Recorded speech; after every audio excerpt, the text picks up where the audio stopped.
Je vais te raconter quelque chose que je regrette encore d'avoir essayé. Une expérience stupide, dangereuse, qui a commencé un soir où je voulais prouver à tout le monde qu'une légende urbaine n'était qu'un mensonge. On parlait d'un numéro interdit. Un numéro que personne ne devrait appeler après minuit, parce que, disait-on, la voix qui répond n'est pas humaine. Et qu'elle te donne la date exacte de ta mort.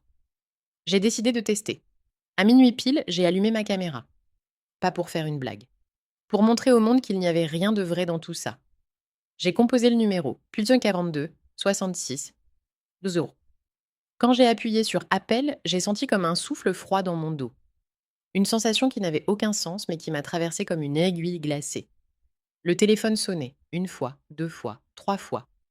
Et plus ça sonnait, plus le silence autour de moi devenait lourd. Comme si quelque chose attendait avec moi. Quand j'ai commencé à me détendre, persuadée que personne ne répondrait, un clic a retenti. Quelqu'un avait décroché, je n'ai rien dit. De l'autre côté de la ligne, il n'y avait aucun bruit, pas un souffle. Puis une voix a parlé, une voix ni grave ni aiguë, juste impossible. Comme si elle venait de très loin, mais murmurait en même temps juste à côté de mon oreille. Elle a dit: Tu ne seras pas celui qui écoutera la fin. J'ai coupé l'appel immédiatement, le cœur battant comme si j'avais fui quelque chose d'invisible. À peine 2 secondes plus tard, mon téléphone a vibré. Un message vocal, envoyé par le même numéro. Je ne voulais pas l'écouter, j'ai vraiment essayé de l'ignorer, mais le message s'est lancé tout seul. Au début, il n'y avait que de la respiration. Une respiration humide, lente, trop proche du micro. Puis la même voix a murmuré: Regarde la porte. J'ai tourné la tête vers la porte de ma chambre. Je suis restée figée. Elle s'ouvrait, très lentement, comme si quelqu'un la poussait du bout des doigts, mais sans bruit. J'ai avancé d'un pas, en retenant mon souffle.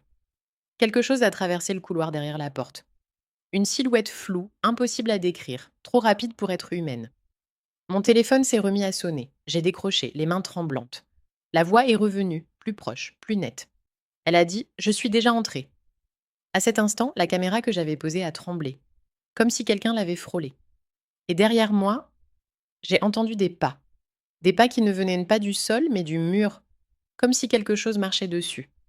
La lumière a vacillé. Puis tout s'est éteint d'un coup. Je ne me souviens de rien après ça. Mais une chose est sûre. Depuis ce soir-là, le numéro continue de m'appeler. Et chaque nuit, la voix se rapproche un peu plus.